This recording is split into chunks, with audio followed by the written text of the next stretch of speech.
മലയാളത്തിന്റെ മഹാനടൻ മമ്മൂട്ടിയുടെ അനൗൺസ്മെന്റ് പതിവായി കേൾക്കാൻ ഭാഗ്യം കിട്ടിയിരുന്നു ഒരു കാലത്ത് മലപ്പുറം മഞ്ചേരിക്കാർക്ക്. മഞ്ചേരിയിൽ വക്കീൽ പണി ചെയ്തിരുന്ന 1978-80 കാലഘട്ടങ്ങളിൽ ദൈനംദിന ചെലവുകൾക്കായി പരസ്യങ്ങൾ അനൗൺസ് ചെയ്തിരുന്നു അഡ്വക്കേറ്റ് PI മുഹമ്മദ് കുട്ടി എന്ന മമ്മൂട്ടി.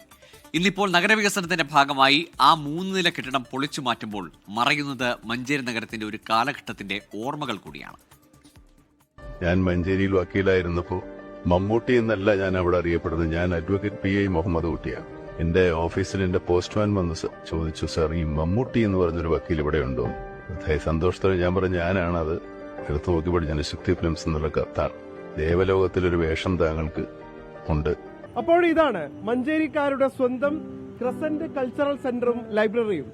മലയാളത്തിന്റെ മഹാനടൻ മമ്മൂട്ടി തന്റെ കൗമാരത്തിലെ ഒരു വളരെ പ്രധാനപ്പെട്ട കാലം ചിലവഴിച്ച, അദ്ദേഹം എന്നും നന്ദിയോടെ സ്നേഹത്തോടെ ഓർക്കുന്ന കേന്ദ്രം.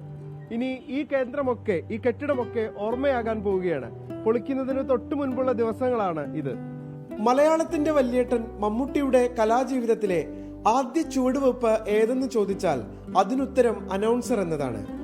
ക്രസന്റ് കൾച്ചറൽ സെന്ററിൽ മഞ്ചേരിയിലെ വാണിജ്യ സ്ഥാപനങ്ങളുടെ പരസ്യങ്ങൾ മമ്മൂട്ടിയുടെ ശബ്ദത്തിലൂടെ കേൾക്കാമായിരുന്നു.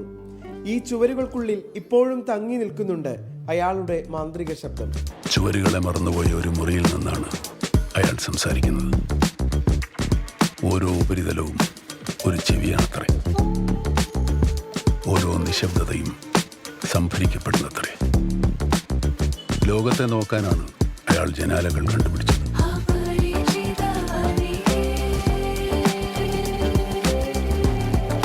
ഇതായിരുന്നു ക്രസന്റ് കൾച്ചറൽ സെന്ററിലെ മമ്മൂട്ടിയുടെ മുറി. ഇവിടെ ഇരുന്ന് അദ്ദേഹം തന്റെ ഘനഗാംഭീര്യമായ ശബ്ദത്തിൽ അനൗൺസ് ചെയ്തതത്രയും മഞ്ചേരിക്കാർ ഹൃദയത്തോട് ചേർത്ത് വെച്ചു.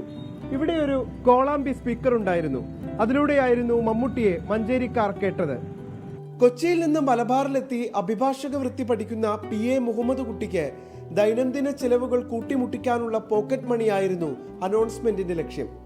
അന്ന് താൻ പങ്കെടുക്കുന്ന പരിപാടികളിലേക്ക് മമ്മൂട്ടിയെയും ഒപ്പം കൂട്ടിക്കൊണ്ടുപോകുന്ന അനുഭവം ഓർത്തെടുക്കുകയാണ് മുസ്ലിം ലീഗ് നേതാവും മുൻ MLA-യുമായ അഡ്വക്കേറ്റ് UA ലത്തീഫ്. ഞാനൊക്കെ അന്ന് ലീഗിൻ്റെ പൊതുയോഗങ്ങൾക്കൊക്കെ പോകും. അപ്പോൾ ഞാൻ വരും, എൻ്റെ കൂടെ വന്നാൽ നല്ല ഭക്ഷണം തരാമെന്ന് പറഞ്ഞാൽ ഇത് കൂടെ പോരും. മുസ്ലിം ലീഗിൻ്റെ പ്രവർത്തകർ കൂടി ക്രസന്റ് കൾച്ചറൽ സെന്റർ എന്ന് പറഞ്ഞ് ചെറിയൊരു സംഘടന രൂപീകരിച്ചു. അങ്ങനെ മമ്മൂട്ടിയുടെ ശബ്ദം നല്ല ശബ്ദമാണല്ലോ അന്നും. അദ്ദേഹം ക്ഷണിച്ച പ്രകാരം അവിടെ വന്നിരുന്നു. അവിടെ ഈ ബിൽഡിങ്ങിന്റെ മുകളിൽ അനൗൺസ് ചെയ്യാൻ. മഞ്ചേരി നിലമ്പൂർ റോഡിലേക്ക് മുഖം തുറന്നു നിൽക്കുന്ന ഈ 3 നില കെട്ടിടം ഉടൻ ഓർമ്മയാകും. കാലപ്പഴക്കം മൂടിയ കെട്ടിടം പൊളിച്ചുമാറ്റൽ നടപടി ആരംഭിച്ചു.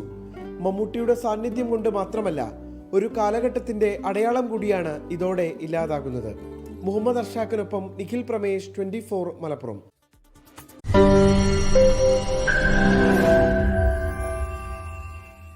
ലോകത്തെവിടെയായാലും ഏത് സമയത്തും 24 വാർത്തകളും ഓഗ്മെന്റഡ് റിയാലിറ്റി പാക്കേജുകളും എക്സ്പ്ലെയിനറുകളും വിശദമായി കാണാൻ ഞങ്ങളുടെ YouTube ചാനൽ നിങ്ങൾക്ക് സബ്സ്ക്രൈബ് ചെയ്യാം.